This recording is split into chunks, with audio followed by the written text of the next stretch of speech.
இந்தியாவுல இருக்கும் ஒரு கோவில். இது சாதாரண கோவில் இல்ல, இங்கதான் உலகிலேயே நீளமான கோவில் நடைபாதை இருக்கு.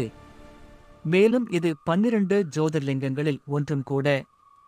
இந்த அற்புதமான இடம்தான் ராமேஸ்வரம்.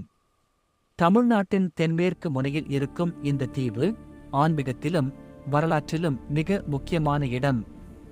இது ஏன் முக்கியம்னா, லார்ட் ராமா லங்கையை வென்று வந்த பிறகு அவர் சிவபெருமானை வணங்க வேண்டும்னு நினைச்சாராம்.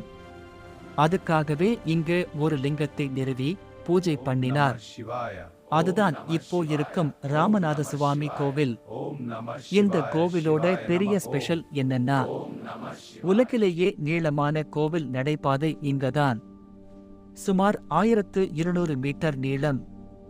அதுல இருக்கும் தூண்கள் 100-200க்கும் மேல. ஒவ்வொரு தூணும் ஒவ்வொரு கலையா செதுக்கப்பட்டிருக்கு.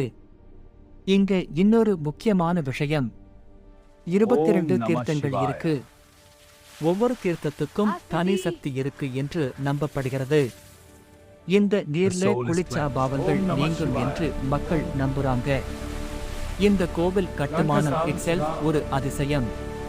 பழமையான திராவிட கட்டிடக்கலை, அதுல இருக்கும் சிம்மெட்ரி, லைட்டிங் எஃபெக்ட் எல்லாம் மைண்ட் ப்ளோயிங். அதுவும் அந்த நீளமான கோரிடோர்ல நடந்து போற ஃபீலிங் வேற லெவல். ராமேஸ்வரம் வந்து பார்க்கணும்னா சாலை, ரயில் இரண்டுலையும் ஈஸி ஆகஸ்ட் வரலாம். பம்பன் பிரிட்ஜ் வழியா வர்ற ஜெர்னி இட்செல்ஃப் ஒரு எக்ஸ்பீரியன்ஸ்.